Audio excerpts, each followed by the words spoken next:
السلام علیکم ورحمۃ اللہ وبرکاتہ۔ اعوذ باللہ من الشیطان الرجیم، بسم اللہ الرحمن الرحیم۔ رب اشرح لی صدری ویسر لی امری واحلل عقدۃ من لسانی یفقہوا قولی، رب زدنی علما۔ خطبات کا مطالعہ ہمارا جاری ہے الحمدللہ۔ گزشتہ ہمارے مطالعے میں جو بات آئی کلمہ طیبہ اور کلمہ خبیثہ۔ کلمہ طیب کیا ہے یہ بھی ہم نے مطالعہ کیا، جو ایک سچی بات ہے، ایسی سچی بات کہ دنیا میں اس سے زیادہ سچی بات اور کوئی نہیں ہو سکتی۔ پھر کلمہ خبیث کیا ہے؟ کلمہ خبیث یہ اس کے اپوزٹ ہے، یہ کہ اس جہان کا کوئی خدا نہیں، یا یہ کہ ایک اللہ کے سوا کسی اور کی خدائی بھی ہے، اور یہ جھوٹ پر مبنی ہے، ایک دم اس کے اپوزٹ ہے۔ پھر دونوں کے نتائج کا فرق بھی ہمارے مطالعے میں آ چکا ہے۔ اب آج کی نشست میں انشاءاللہ آگے ہم مطالعہ کریں گے کلمہ گو خوار کیوں ہے۔ کلمہ گو جو ہے خوار کیوں ہے؟ تو بھائیو، کلمہ طیبہ اور کلمہ خبیثہ کا فرق اور دونوں کے نتیجے ہم نے سن لیے۔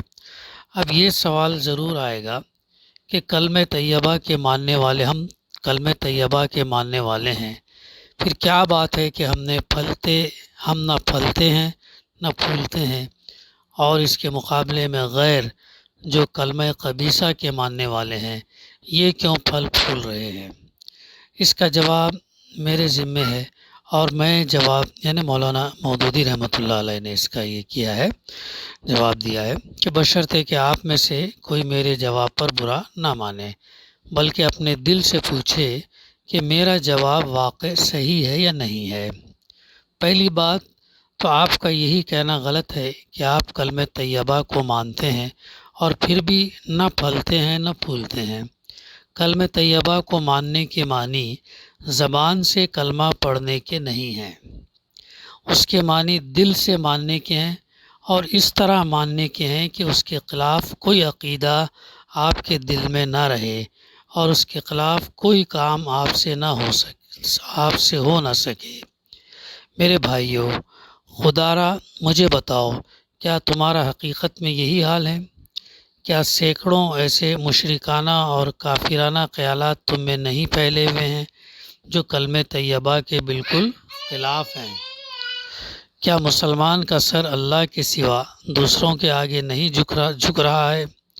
کیا مسلمان دوسروں سے خوف نہیں کرتا؟ کیا وہ دوسروں کی مدد پر بھروسہ نہیں کرتا؟ کیا وہ دوسروں کو رازق نہیں سمجھتا؟ کیا وہ اللہ کے قانون کو چھوڑ کر دوسروں کے قانون کی خوشی خوشی پیروی نہیں کرتا؟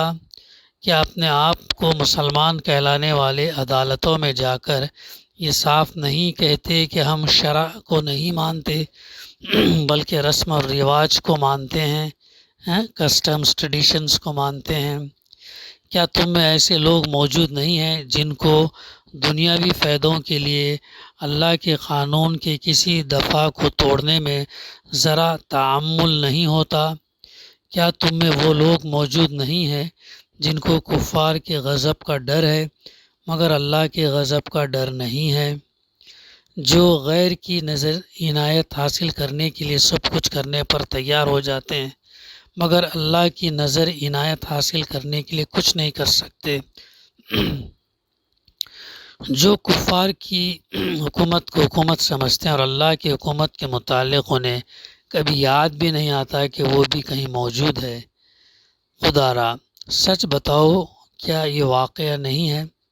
اگر یہ واقع ہے تو پھر کس منہ سے تم کہتے ہو کہ ہم کلمہ طیبہ کو ماننے والے ہیں اور اس کے باوجود ہم نہ پھولتے پھلتے ہیں؟ پہلے سچے دل سے ایمان تو لاؤ اور کلمہ طیبہ کے مطابق زندگی اختیار تو کرو، پھر اگر وہ درخت نہ پیدا ہو جو زمین میں گہری جڑوں کے ساتھ جمنے والا اور آسمان تک چھا جانے والا ہے تو معاذ اللہ اپنے اللہ کو جھوٹا سمجھ لینا کہ اس نے تمہیں غلط بات کا اطمینان دلایا ہے۔ اگلا ٹاپک، کیا کلمہ خبیث کو ماننے والے پھل پھول رہے ہیں؟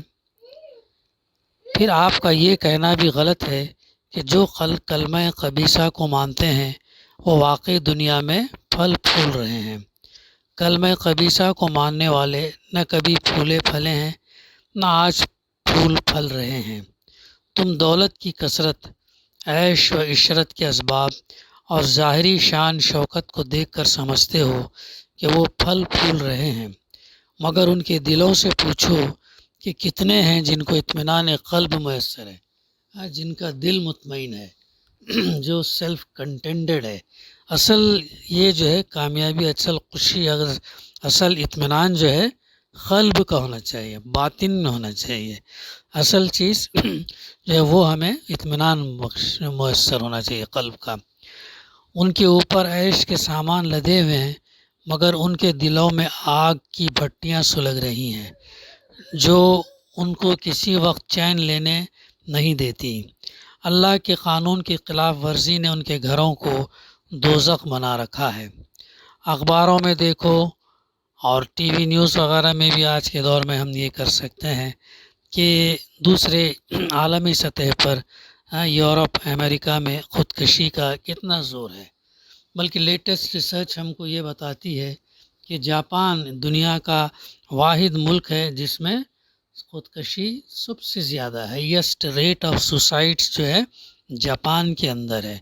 اتنا کمپٹیشن، اتنی دنیا پرستی، اتنی دوڑ، ایک دوسرے سے آگے نکلنا، اتنا مہنگائی اور اتنی بے روزگاری، یہ تمام چیزیں ہے نا۔ جاپان حالانکہ ہندوستان کے مقابلے میں بھی ڈیولپڈ ہے، لیکن اس کے باوجود ادھر سوئسائڈ ریٹ جو ہے نا زیادہ ہے، کیونکہ ہر ایک چاہتا ہے کہ وہ دوسرے سے آگے نکلے، ایک دوسرے سے آگے نکلے۔ تو ایسی صورت میں محنت اور جان توڑ محنت، اور جب ناکامی اگر آتی ہے تو پھر مایوس ہو کر، ڈپریسڈ ہو کر، فرسٹریٹ ہو کر کیا کرتے ہیں وہ لوگ؟ سوسائڈ کرتے ہیں۔ اس کے مقابلے میں اسلام میں ایسا نہیں ہے۔ اسلام میں تو معیار ہی نہیں ہے۔ یہ جو ظاہری عیش کے سامان جو ہے، یا ظاہری مال متاع جو ہے، یہ کرائٹیریا نہیں ہے کہ اللہ اس سے خوش ہے، اور خوش ہے کر کے اللہ وہ دے رہا ہے، یہ کرائٹیریا نہیں ہے۔ اللہ تعالیٰ کسی کو دے کر کے آزماتا ہے اور کسی سے لے کر کے آزماتا ہے۔ تو دونوں صورتوں میں اللہ سبحانہ و تعالیٰ کی جو تقسیم ہے وہ اس کے علم اور حکمت کے اوپر ہے۔ تو انسان کو جب اسے مل جائے، اسے جب مال ملے، آسائش اگر ملے، تو اسے اللہ کا شکر ادا کرنا چاہیے، اور جب اس پر کوئی مصیبت، پریشانی، بیماری یا کچھ گزرے، ایسی صورت میں اسے صبر کرنا چاہیے۔ مومن کی زندگی شکر اور صبر میں ہے، یہ دو ہے، تھرڈ الٹرنیٹیو نہیں ہے ہمارے پاس۔ تو یہ چیزیں ہیں۔ پھر اس کے علاوہ طلاق کی کیسی کثرت ہے، ڈائیورس ریٹ کیسے بڑھتا جا رہا ہے، اور آج بھی جو ہم دیکھ رہے ہیں کہ مسلمانوں کے اندر بھی یہ چیز آ رہی ہے۔ وہ اس لیے آ رہی ہے کہ بہت سارے فیکٹرز ہیں اس کے اندر۔ یہ ہے کہ ہم اپنے قرآن کو، اللہ کے رسول صلی اللہ علیہ وسلم کی تعلیمات کو چھوڑنے کی وجہ سے، اور دوسری چیز یہ کہ دنیا پرست اور دنیا کی کامیابی، دنیا کی محبت ہونے کی وجہ سے جو ہے اس کا ریٹ بھی بڑھتا جا رہا ہے۔ نسلیں کس طرح گھٹ رہی ہیں اور گھٹائی جا رہے ہیں۔ یورپ کے بارے میں آتا ہے کہ بائی 1940 یا 1950 تک جو ہے ان کا برتھ ریٹ جو ہے نیگیٹو ہو جائے گا، لوگوں کی وفات، لوگوں کی موت زیادہ ہوں گی، اور اس کے مقابلے میں پیدائش کم ہو جائے گی، یعنی پاپولیشن ڈکلائن ہو جائے گا وہاں پر۔ تو اس کے تعلق سے بھی وہ لوگ ابھی پریشان ہیں۔ یہ ساری چیزیں اسلام اور کے خلاف چلنے کی وجہ سے جو یہ چیزیں آتی ہیں۔ اور امراض خبیثہ نے کس طرح لاکھوں انسانوں کی زندگیاں تباہ کر دی ہیں۔ دیکھیں آج بھی کیسی کیسی نئی نئی بیماریاں ہمارے سامنے آ رہی ہیں۔ پہلے ہم سنتے تھے ایڈس وغیرہ جو ہے بڑی خطرناک بیماری ہے، ایڈس کے بعد میں بھی جو ہے اور دوسرے نئے نئے فلو کی شکل میں بیماریاں ہیں، اور لیٹسٹ ہمارے آج کے دور میں کورونا، کووڈ-19، اومیکرون اور دوسرے کیسے کیسے بیماریاں، یہ کب پیدا ہوتی ہیں؟ جب انسان جو ہے کیا کرنے لگتا ہے؟ نافرمانی کرنے لگتا ہے، گناہ زیادہ ہونے لگتے ہیں، برائی زیادہ پھیلنے لگتی ہے۔ جب یہ چیزیں ہوں گی تو امراض، بیماریاں، نئے بیماریاں بھی جو ہے آیا کریں گے۔ تو یہ چیز نے بھی انسانوں کی زندگیاں تباہ کر دی ہیں۔ غیروں کے اندر ہم نے اس کورونا کووڈ-19 کے اندر دیکھے ہیں کتنے لوگ جو ہے ڈپریشن کے اندر چلے گئے، کتنے لوگ سائیکولوجیکلی مریض بن گئے، اور کتنے لوگ سوسائڈ بھی جو ہے غیروں نے کیا، خوف سے، ڈر سے، کیونکہ آخرت کا تصور نہیں رہنے کی وجہ سے۔ یہی کامیابی، دنیا کی کامیابی کو سب کچھ سمجھنا، دنیا کی ناکامی کو سب کچھ سمجھنا، اس کی وجہ سے جو ہے ڈیتھ ریٹ، سوسائڈ ریٹس وغیرہ جو ہے زیادہ ہوئے ہیں غیروں میں بنسبت ہمارے لوگوں میں۔ تو مختلف طبقوں کے درمیان روٹی کے لیے کیسی سخت کشمکش برپا ہے۔ مختلف طبقوں کے اندر روزی کے لیے، روٹی کے لیے کیسی کشمکش ہے، کیسا کمپٹیشن ہے، کیسے ایک ملک دوسرے ملک کے اوپر کیسے حملے کرتے ہیں، کیسے ان کی اکانومیز کو برباد کرتے ہیں اور اپنی اکانومی کو سیو کرتے ہیں۔ تو یہ تمام چیزیں جو ہے اگر ہم نظر رکھیں حالات حاضرہ پر، نیوز کے اوپر، اور جو دنیا میں جو ایونٹس جو ہو رہے ہیں، تو بخوبی ہم جو ہے اسے سمجھ سکتے ہیں۔ حسد یعنی جیلسی، بغض، دشمنی نے کس طرح ایک ہی جنس کے آدمیوں کو آپس میں لڑا رکھا ہے، یہ بھی چیز کیسے ایک دوسرے کو لڑا رکھا ہے۔ عیش پسندی نے لوگوں کے لیے زندگی کو کس قدر تلخ بنا دیا۔ عیش کو حاصل کرنے کے لیے، لگژوریس لائف کو حاصل کرنے کے لیے کیسے جو ہے وہ انسان غلط طریقے اختیار کرتا ہے۔ حالانکہ اسلام تو کیا چاہتا ہے؟ جفا کشی چاہتا ہے۔ اسلام یہ چاہتا ہے کہ محنت کریں، ریکوائرمنٹس کو منیمم کریں، کم سے کم ہم اپنے ریکوائرمنٹس کو رکھیں تاکہ اس میں ہم زندگی گزاریں۔ اس کا مطلب یہ نہیں کہ ہم اس کو حاصل کریں دنیا کے ریسورسز، بلکہ اپنی ضروریات کو کم کریں اور بیسک چیزیں جو ہے ہم رکھیں۔ تو یہ اگر ہم اس طریقے سے اگر ہم زندگی گزاریں گے تو انشاءاللہ دنیا میں بھی کامیاب ہوں گے اور آخرت میں بھی جو ہے کامیاب ہوں گے۔ اور دعا کرتے ہیں نا، ربنا آتنا فی الدنیا حسنۃ وفی الآخرۃ حسنۃ وقنا عذاب النار۔ دنیا میں بھی خیر کی، نیکی کی بھلائی ہمیں عطا کر، اور جو ہے آخرت میں بھی عطا کر، اور دوزخ کے عذاب سے بچا۔ کتنی زبردست دعا ہے۔ آگے، اور یہ بڑے بڑے عظیم الشان شہر جن کو دور سے دیکھ کر آدمی رشک جنت سمجھتا ہے، ان کے اندر لاکھوں انسان کس مصیبت کی زندگی بسر کر رہے ہیں۔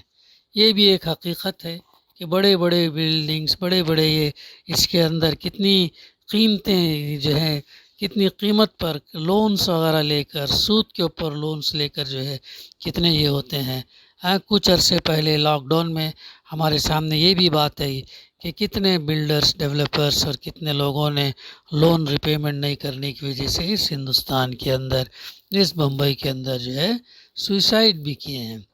تو یہ انسان اپنے آپ کو جو ہے مشکل میں مبتلا کرتا ہے۔ اللہ دین پر چلنے والوں کو آسانی عطا فرماتا ہے۔ دین پر اگر ہم چلیں گے تو آسانی ہے، لیکن انسان دین سے ہٹ کر جب چلتا ہے تو پھر اس کے سامنے مشکلات یہ ہو جاتے ہیں۔ تو کیا اسی کو پھلنا اور پھولنا کہتے ہیں؟ کیا یہی وہ جنت ہے جس پر تم رشک کی نگاہیں ڈالتے ہو؟ میرے بھائیوں، یاد رکھو کہ اللہ کا قول کبھی جھوٹا نہیں ہو سکتا۔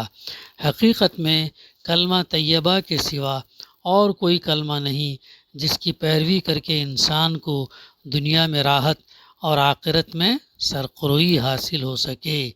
تم جس طرف چاہو نظر دوڑا کر دیکھ لو، اس کے خلاف تم کو کہیں کوئی چیز نہ مل سکے گی۔ یعنی اسلام میں ہی جو ہے ہم کو سکون ملے گا۔ ابھی نیکسٹ ٹاپک، کلمہ طیبہ پر ایمان لانے کا مقصد۔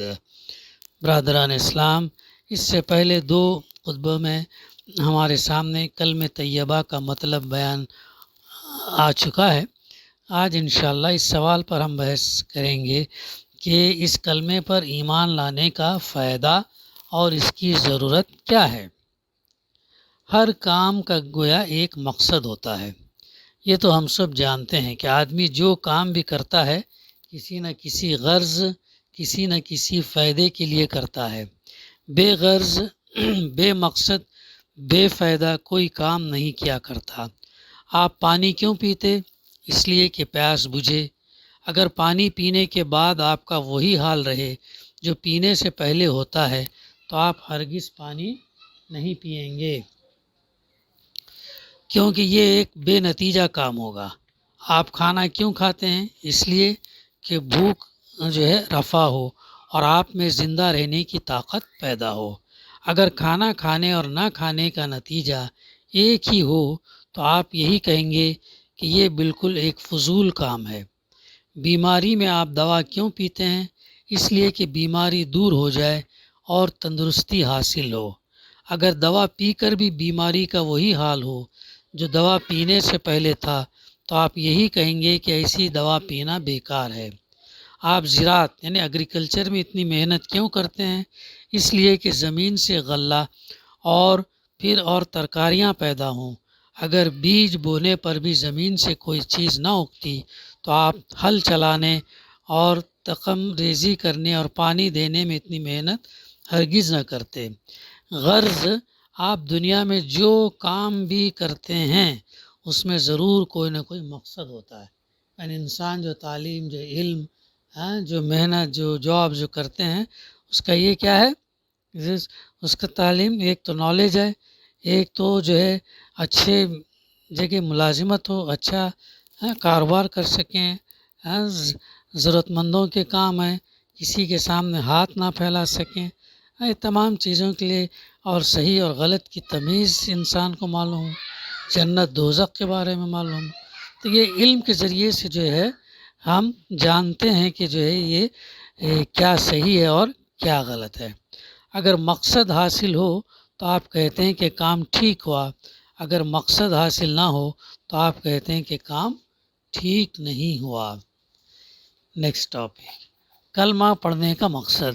اس بات کو ذہن میں رکھیے اور میرے ایک سوال کا جواب دیتے جائیے۔ سب سے پہلا سوال یہ ہے کہ کلمہ کیوں پڑھا جاتا ہے؟ اس کا جواب آپ اس کے سوا اور کچھ نہیں دے سکتے کہ کلمہ پڑھنے کا مقصد یہ ہے کہ کافر اور مسلمان میں فرق ہو جائے۔ اب میں پوچھتا ہوں کہ فرق ہونے کا کیا مطلب ہے؟ کیا اس کا یہ مطلب ہے کہ کافر کی 2 آنکھیں ہوتی ہیں تو مسلمان کی 4 آنکھیں ہو جائیں، یا کافر کا 1 سر ہوتا ہے تو مسلمان کے 2 سر ہو جائیں؟ آپ کہیں گے کہ اس کا یہ مطلب نہیں ہے۔